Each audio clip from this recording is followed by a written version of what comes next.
That night, a man who believed he owned the sky learned a brutal truth. Real power doesn't dress to impress.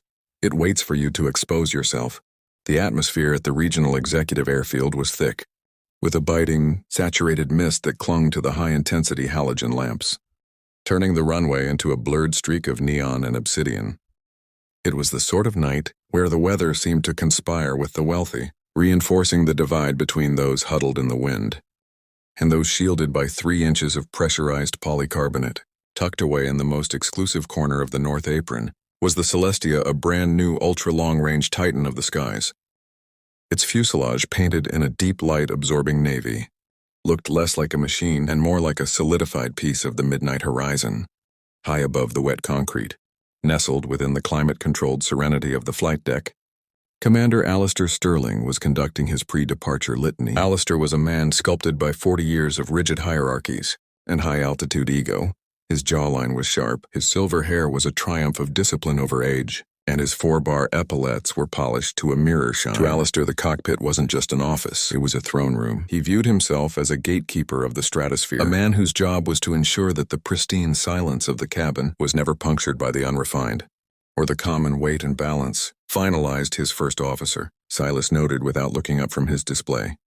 Silas was decades younger, possessing a sharp mind but a spirit that hadn't yet been completely calcified by the cynicism of the elite. "We've got a primary passenger and a late edition guest," confirmed on the digital manifest. Alistair adjusted his tie, his movements precise and filled with self-importance. "The primary is Vivian Voss. Her family's venture capital firm practically owns the city skyline. She's brittle Silas. If the temperature in the lounge deviates by even half a degree, she'll make sure our names are scrubbed from the rotation. We provide a sanctuary for the exceptional. Everything else is secondary." He glanced out the side window, his eyes scanning the perimeter. A mud-splattered, unremarkable sedan had bypassed the main terminal and pulled up near the Celestia's wing. The rear door swung open and a woman emerged into the freezing drizzle. She moved with a strange, grounded heaviness, her head tucked low against the gusts. She was shrouded in a shapeless, oversized dark pullover with the hood tugged forward. Obscuring her face, her footwear was practical and visibly weathered, and she clutched a rugged, overstuffed tote bag as if it contained her entire world. Alistair felt a hot prickle of indignation crawl up his neck. "What in the hell is that?" he muttered, his voice dropping into a low, dangerous register. Silas followed his gaze. "Maybe she's the extra cabin attendant or a last-minute couriers stay on the ground, and staff know the dress code." Alistair snapped his knuckles, whitening as he gripped the armrest. "She's heading for the boarding stairs. She looks like she just crawled out of a storm drain. This is a $90 million instrument of precision, Silas. Not a charity shuttle for the misplaced, fueled by a cocktail of professional pride and deep-seated prejudice." Alistair unbuckled his harness. He didn't just walk toward the galley, he marched, his presence expanding to fill the narrow corridor. He reached the threshold of the main door. Just as the woman's foot touched the second step of the air stairs, he planted himself firmly at the top, a monolith of gold braid and righteous fury. "That's far enough," Alistair stated. He didn't use a tone of inquiry. He used the tone of a master addressing a stray. The woman paused, her head tilting back slowly. Under the shadow of the hood, her eyes caught the light, a piercing analytical amber that remained disturbingly tranquil. "Despite the storm, I believe I'm expected," she said, her voice barely a whisper against the wind. Alistair let out a sharp, jagged bark of a laugh. "Expected by whom? The local shelter. You've clearly wandered past the wrong security gate. The commercial hub is 3 miles east, and I suspect your boarding pass is for a middle seat in row 42. This is a private vessel. Your presence is a violation of the environment. I'm paid to curate. I'm on your flight log." She countered softly, "The name is Cora. I was cleared for transit less than an hour ago. I suggest you consult your flight bag." Commander Alistair didn't move. He didn't even blink. "I don't need a screen to tell me who belongs in my world. I have spent my career transporting the architects of society. I know what a person of influence looks like. And you aren't it. You look like a distraction. You look like a mistake now. Take your tattered bag and your worn-out shoes back to the fence before I have the air marshals treat you like the intruder you are." Cora took a slow, measured breath, her gaze moving from his eyes to the wings pinned to his chest. "Arrogance is a heavy weight to carry at high altitudes, Commander. It tends to make men forget which way is up. I'll manage my own gravity." Alistair spat, "Find a ride home." "You aren't stepping foot on this carpet." The conversation was abruptly punctuated by the arrival of a shimmering pearl limousine. Vivian Voss emerged like a burst of artificial light. Draped in furs and radiating an aura of extreme expensive boredom, She stopped at the base of the stairs, her nose wrinkling as she looked at Cora Alistair. Vivian called out, her voice shrill and demanding. Why is there a pedestrian blocking the entrance? Is this a protest? Why am I standing in the rain while this thing loiters on my stairs? The commander's demeanor shifted instantly, his spine curving into a practiced submissive bow. 1,000 pardons, Miss Voss. A minor security lapse. The individual was just being removed. Please let me assist you. He turned back to Cora, his eyes burning with a silent, murderous intensity. You heard her. You're an eyesore and an inconvenience. If you aren't off this tarmac in 10 seconds, I will personally ensure you never find work in this zip code again. Get out of my sight, Cora looked at the heiress. Then back at the pilot, a thin, ghost-like smile touched her lips. A smile that should have terrified Alistair if he hadn't been so blinded by his own theater. I'm going, she said. But be careful, Alistair. Sometimes the view from the top is just an illusion. She turned and disappeared into the fog, her dark silhouette swallowed by the rain. Alistair watched her go, a smirk of victory playing on his face. As he escorted Vivian Voss into the heated, gold-leaf luxury of the cabin, the Celestia climbed through the turbulence, with the grace of a predator, eventually leveling off in the thin, crystalline air of the lower stratosphere. Alistair felt a sense of profound order restored. The engines hummed a song of power. The cabin was silent, and his world was once again populated only by the people he deemed worthy. Then the emergency comlink flared to life. It was a restricted frequency override from the global headquarters of Meridian Aerospace, the conglomerate that owned the aircraft, the hangar, and Alistair's very career. Alistair cleared his throat, adopting his most professional tone. Sterling here, Alistair. This is Harrison, Chief of Global Ops. The voice on the other end was brittle, vibrating with a terrifying low-frequency fury. Harrison, good to hear from you. We're at Cruise ETA London is... I don't care about your ETA, Harrison exploded. I just got a priority alpha transmission from our new chairwoman. She was just denied entry to our flagship tail number. She says the commanding officer threatened her with a criminal record and mocked her for her appearance. Tell me she's joking, Alistair.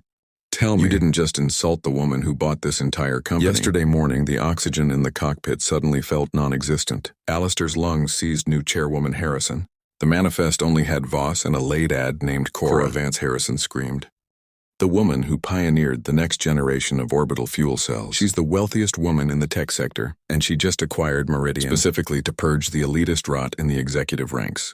She wanted to fly anonymously to see how her staff treats the little people. When the cameras are off and you just gave her a front row seat to your own execution, Alistair's hand began to shake. A frantic, rhythmic tapping against the control yoke. I thought she was a drifter. She was wearing a tattered pullover, Harrison. She looked like a nobody. She looks like the woman who owns your future. Alistair, Harrison barked. She sent me a time-stamped recording of the interaction. She's already petitioned the board to strip your seniority and revoke your type rating. Turn that bird around now. If you cross the Atlantic, you're flying a stolen plane. Land back at the hub and prepare to be met by HR and corporate legal. Alistair stared at the artificial horizon. The blue and brown lines seemed to spin. He had spent his entire life building a wall of prestige, only to find that he had built it on the wrong side of the door. The return flight was a hollow, haunting experience. When the Celestia touched down back on the same rain-drenched runway, the reception was far more crowded. A fleet of armored sedans was waiting, their strobing lights reflecting off the wet pavement. Alistair descended the stairs with the gait of a condemned man. Behind him, Vivian Voss was fuming, her designer bags tossed unceremoniously onto the tarmac. As the flight was officially terminated, Cora Vance was waiting exactly where she had been standing an hour prior. She hadn't changed her clothes. He still looked like a shadow in the rain, but as Alistair approached, he realized the shadow had a razor edge. The amber eyes were now 2 points of cold. Unforgiving Fire Commander Sterling. She said her voice wasn't loud, but it cut through the hum of the idling engines like a blade. Chairwoman Alistair whispered the word. Tasting like ash, he reached for the 4-bar epaulets on his shoulders, his fingers trembling as he unfastened the Velcro. There are no words for my failure. I let my perceptions override my duty. Duty isn't just about reading a flight plan, Alistair, Cora said, taking a step into his personal space. Duty is about character. You decided that my worth was dictated by the threads on my back. You claimed I didn't belong in your sky, but you seem to have forgotten the sky belongs to everyone. The planes, however, belong to me. She held out her hand. Alistair placed his license and his corporate ID into her palm. You're finished, Cora stated flatly. I've reviewed your file. You've made a habit of this. Belittling subordinates, ignoring staff, and catering only to those who can buy your loyalty. I'm making sure every charter agency in the world gets a copy of tonight's footage. You wanted to protect the aesthetic of your cabin. Now you'll have plenty of time to enjoy the aesthetic of the unemployment line. Alistair looked at the ground, at the worn footwear he had ridiculed, which now stood firmly on the ground he was being banished from. Cora turned her attention to Vivian Voss, who was trying to look invisible.